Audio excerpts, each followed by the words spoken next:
నమస్తే. లిక్కర్ స్కామ్‌కి సంబంధించి హైదరాబాద్‌లో ఉన్న భారతీ సిమెంట్స్ ఆఫీస్‌లో సోదాలు చేసిన సిఐడి సిట్ భారతీ సిమెంట్స్ ఆఫీస్‌లో ఇంకొక కంపెనీ వికాట్ గ్రూప్‌కి చెందినటువంటి భారతీ సిమెంట్స్ ఏదో భారతీ సిమెంట్స్‌లోకి వెళ్ళి సోదాలు చేశారండి హైదరాబాద్‌లో. ఈయన గోవింద బాలాజీ ఎవరైతే భారతీ సిమెంట్స్లో డైరెక్టర్గా ఉన్నారో, ఇంకో కంపెనీకి కూడా డైరెక్టర్గా ఉన్నటువంటి ఆయన ఏదో బెయిల్ కేసాడని చెప్పేసి బెయిల్ రాబోతుంది. ఎంతవరకు ఉంచుతారు? 75 డేస్ అట్లా ఉంచారట ఇప్పటి వరకు. సో ఒక 90 డేస్ తర్వాత ఎక్కువ కాలం లోపలికి ఉండటానికి లేదు. ఆధారాలు చూపించకపోతే you have to give him bail. So ఆ టైం దగ్గరకు వచ్చింది. ఆయన బెయిల్కి అప్లై చేసుకున్నాడని ఇప్పుడు వెళ్ళి భారతీ సిమెంట్స్లో సోదాలు. ఫండమెంటల్లీ అసలు ఈ కేసు మొత్తం మీద మనుషుల్ని లోపల పెట్టి ఆధారాలు ఎతుకుతున్నారు తప్ప ఆధారాలు దొరికితే అరెస్ట్ చేయలే వీళ్ళని. వాళ్ళు ఫస్ట్ ఆఫ్ ఆల్ ఒక ఇమాజినేషన్లో ఉన్నారు, ఒక స్కామ్ జరిగిందనేటువంటి ఒక ఇమాజినేషన్లో ఉన్నారు. Without documentary proof, there is no documentary proof, just based on speculation. ఇలా జరుగుండొచ్చు అని చెప్పేసి వాళ్ళకి తెలిసిన మెథడ్లో ఇలా జరుగుండొచ్చు అనేటువంటి ఒక స్పెక్యులేషన్ మీద వాళ్ళు కేసు పెట్టారు. ఇది అఫీషియల్గా కోర్టులకి ఆ స్పెక్యులేషన్స్ పనికిరావు. కంప్లీట్గా డాక్యుమెంటరీ ఎవిడెన్స్ ఉండాలి. డాక్యుమెంటరీ ఎవిడెన్స్ ఉంటేనే కోర్టులు పనికి వస్తాయి. సో వీళ్ళ దగ్గర ఒక్క ఎవిడెన్స్ లేదు. ఎవిడెన్స్ లేకుండా తీసుకెళ్ళి ముందు మొత్తాన్ని వన్ బై వన్ మొత్తాన్ని తీసుకెళ్ళి లోపల వేసారు. ఫస్ట్ ఒక జగన్ గారిని తప్ప మొత్తం అయిపోయి మొత్తాన్ని వేసేసారు లోపల. జగన్ గారు చుట్టుపక్కల ఉన్న వాళ్ళు మొత్తాన్ని అరెస్ట్ చేశారు ప్రస్తుతానికి ఉన్నటువంటి ఈ కేసులో. ఓకే, ఇక టార్గెట్ జగన్మోహన్ రెడ్డి గారిని అరెస్ట్ చేయాలనేటువంటి ఒక ప్రైమరీ టార్గెట్ పెట్టుకున్నారు. రాజమండ్రి సెంట్రల్ జైల్లో అయితే చంద్రబాబు నాయుడు గారు ఉన్నారో అదే రాజమండ్రి సెంట్రల్ జైలుకి జగన్మోహన్ రెడ్డి గారిని పంపించాలి, అదే జైలు అదే రూమ్ నెంబర్లో పెట్టాలని పగబట్టుకొని చేసేదే తప్ప ఇదంతా ఓకే ఎవిడెన్స్ లేనటువంటి కేసులు. ఒకవేళ జరిగిందో లేదో మనకు తెలియదు. ఓకే, జరిగినా జరగకపోయినా ఆధారం గురించి మాట్లాడుతున్నాను నేను. ఈ కేసులు ఇట్లాంటివి ఆధారాలు లేకుండా పనికిరానటువంటి కేసులు ఇవి. ఒకసారి ఇప్పుడు కేసు 1 ఇయర్ నుంచి ఉంది.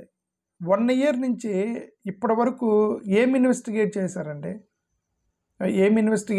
ఇప్పటి వరకు? ఇప్పుడు ఆధారాలు ఎత్తుకుతున్నారు, పరుగెత్తుకుంటూ పోయి ఆ భారతీ సిమెంట్స్లో సోదాలు ఇవన్నీ చేస్తున్నారు. ఓకే, ప్రైమర్లీ ఇక్కడ అసలు ప్రధానంగా ప్రభుత్వానికి నష్టం తీసుకొచ్చారు అనేటువంటి ఎలిగేషన్ లేదు. ఎందుకంటే చేయలేరు, ప్రభుత్వానికి నష్టం తీసుకొచ్చారని ఎలిగేషన్ చేయలేరు. ఎందుకంటే ఈ యొక్క లిక్కర్ స్కామ్లో ప్రైమరీగా జగన్మోహన్ రెడ్డి గారికి సంబంధించినటువంటి ప్రభుత్వానికి ఆదాయం తీసుకొచ్చారు. ఇప్పుడు ఆయన చెప్పింది అది, నేను ఆదాయం తీసుకొస్తా అన్నాడు, ఆదాయం తీసుకొచ్చాడు. So once income generated for the government, so ప్రభుత్వానికి నష్టం తీసుకొచ్చే పని చేశారనే ఆర్గ్యుమెంట్ ఇక చల్లదు కోర్టులో. బికాస్ ఈ sowing the surplus balance sheet. దీనికి వీళ్ళు ఏం ఆర్గ్యూ చేస్తున్నారు? వేరే కంపెనీలని నష్టం వచ్చేటట్టు చేస్తున్నారు. వేరే కంపెనీలకి ఏదో డిస్ట్రిబ్యూటర్లకి ఇదిగో సో వెంకటరావు సుబ్బారావు, ఎల్లారావు, పుల్లారావు, ఒక 4 కంపెనీలు ఉన్నాయి. ఆ 4గురిలో ఎల్లారావు పుల్లారావు దగ్గర తీసుకొని వెంకటరావు సుబ్బారావు దగ్గర తీసుకోలేదు. దీనివల్ల వెంకటరావు సుబ్బారావు యొక్క కంపెనీ నష్టపోయింది. వేరే కంపెనీ ఏదో నష్టపోయిందని దాని మీద కేసు వేశారు. ఓకే, ఫండమెంటల్గా దీంట్లో అసలు కేసే లేదంటున్నాను. వీళ్ళు ఏమని ఆర్గ్యూ చేయాలి? ఇది ప్రభుత్వ ధనము, ప్రభుత్వ ధనానికి నష్టం చేశారు, పబ్లిక్ ప్రాపర్టీని నష్టం వచ్చేటట్టు చేశారు, గవర్నమెంట్కి నష్టం వచ్చేటట్టు చేశారు.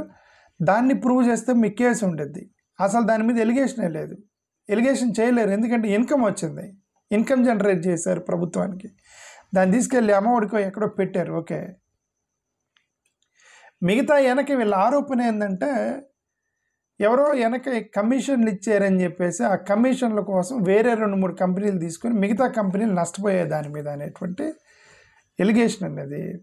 సరే ఆ ఎలిగేషన్ చేస్తే చేశారు, ఆ ఎలిగేషన్ చేసినా సరే ఇన్ని రోజులు ఐఏఎస్ వాళ్ళు ఏమన్నా డ్రైవర్ల వల్ల ఐఏఎస్ ఆఫీసర్లు లోపల మొత్తం కంపెనీ సీఈఓలు, ఐఏఎస్ ఆఫీసర్లు, మినిస్టర్లు, ఎంపీలు పెద్ద పెద్దోళ్ళని తీసుకెళ్ళి జైల్లో పడేసి వరుసన 10-15 మంది, ఇప్పటికి 10-15 మందిని తీసుకెళ్ళి లోపలేసి ఇప్పుడు ఆధారాల కోసం ఎతుకుతున్నారు. గోవిందప్ప గ్రూపు సరే బాలాజీ గోవిందప్ప వాళ్ళ ఇంటికి, భారతీ సిమెంట్స్లోకి సోదాలకి ఇప్పుడు వెళ్తున్నారు.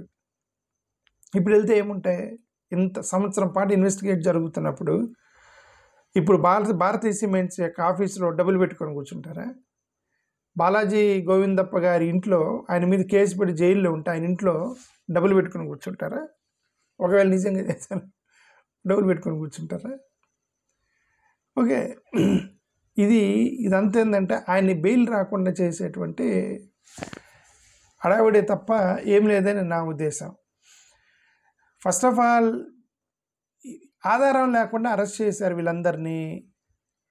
అంటే వాళ్ళ యొక్క ఆర్గ్యుమెంట్లో పసలేనటువంటి ఆర్గ్యుమెంట్ తీసుకెళ్ళి లోపల ఊరికేదో 14 రోజుల రిమాండ్ కోసం అని చెప్పి వీళ్ళందరినీ తీసుకెళ్లారు తప్ప ఎట్లాగైనా సరే జగన్మోహన్ రెడ్డి గారిని అదే రాజమండ్రి సెంట్రల్ జైల్లో ఉంచాలి, నన్ను లోపలేశారు కాబట్టి నేను ఎట్టి పరిస్థితుల్లో ఆయన జైలుకి పంపించిన దాకా నేను వదిలేది లేదు అనేటువంటి ఒక పగతో కసితో చేస్తున్నటువంటి ఇన్వెస్టిగేషన్ లాగుంది తప్ప దీనిలో ఇది అన్యాయము, ఇది అక్రమము అని తేల్చడానికి అసలు ఏమీ లేదు అని చెప్తున్నా. ఏమీ లేదు అసలుకి. ఇంతవరకు డాక్యుమెంటరీ ఎవిడెన్స్ ఒక్కడ ప్రూవ్ చేయలే. స్పెక్యులేషన్సే మొత్తం, అన్ని స్పెక్యులేషన్స్ సబ్మిట్ చేశారు. వాంగ్మూలాలు తీసుకున్నారు. వాంగ్మూలాలు కూడా అది కూడా వాళ్ళు సంతకం చేసి వాంగ్మూలాలు ఇచ్చారా?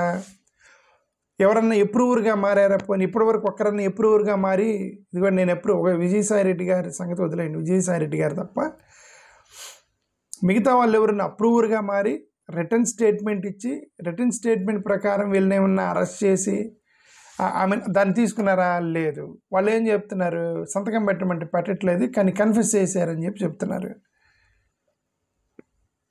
సో ఇదంతా కూడా అదే టార్గెట్ జగన్మోహన్ రెడ్డి నడుస్తూ ఉంది. పోయి ఇప్పుడు భారతీ సిమెంట్స్లో పడ్డారు. భారతీ సిమెంట్స్ దాకా అడి తిరిగిపోయి కొన్ని ఛానల్స్లో భారతీరెడ్డి గారి మీద కూడా ఆరోపణలు చేయటానికి ట్రై చేస్తున్నారు. గతంలో మీరే చెప్పారు కదా, రాజకీయం ఉంటే మీరు చూసుకోవాలని, ఆడవాళ్ళ దాకా పోకూడదు అన్నారు కదా. ఓకే, ఏమైనా ఉంటే మీరు చూసుకోవాలి, ఆడవాళ్ళ దాకా పోకూడదు అన్నప్పుడు మరి భారతీ సిమెంట్స్కి సంబంధించినటువంటి అఫ్కోర్స్ భారతీరెడ్డి గారు డైరెక్టర్ ఉన్నారో లేదో మనకు తెలియదు. బట్ సేయింగ్ దట్ పెద్ద టార్గెట్ అటు తిరిగి మళ్ళీ భారతీరెడ్డి గారి దగ్గరికి జగన్మోహన్ రెడ్డి గారి దాకా అలాగూ పోతుంది. వాళ్ళు టార్గెటెడ్ పర్సన్. అదే నాకు తెలిసిన వాళ్ళకి కేసు నిలబడదు. జగన్మోహన్ రెడ్డి గారిని ఎక్కువ కాలం జైల్లో కూడా ఉంచలేరు. ఎందుకంటే ఆరోపణలు గవర్నమెంట్ మీద ఆరోపణలు కాదు, ఏదో ప్రైవేట్ కంపెనీలకు నష్టం తీసుకొచ్చారనేటువంటి ఆరోపణలు చేస్తున్నారు వీళ్ళు. సో ఇది అదే చూసి అదే ఏమంటారు, సిట్ వెరిఫికేషన్కి వెళ్ళింది అని చూస్తే ఇప్పుడు వెరిఫికేషన్కి వెళ్ళేది అంది. ఇప్పటివరకు ఆధారాలు సంవత్సరం పాటు ఇన్వెస్టిగేట్ చేసినప్పుడు ఇప్పటికి మీ దగ్గర పక్కా ఆధారాలు ఉండాలి. తీసుకెళ్ళి జైల్లో వేసి జడ్జిమెంట్ కూడా తీసుకురాగలిగేటట్టు ఆధారాలు ఉండాలి. ఇప్పుడు ఆధారాల కోసం వెతుకుతున్నారంటే ఇంకేం కేసు ఉంది దాంట్లో? ఒకవేళ ఆధారాలు పెట్టుకుని కూర్చుంటారా? ఎవరన్నా దొరకనిస్తారా? ఇది సంవత్సరం పాటు ఇన్వెస్టిగేషన్ చేసిన దానికి ఇవన్నీ కూడా అనుమానాలే. చాలా ఏమంటారు, కక్షపూరిత రాజకీయం లాగే అనిపిస్తుంది ఇది. థ్యాంక్ యూ, నమస్కారం.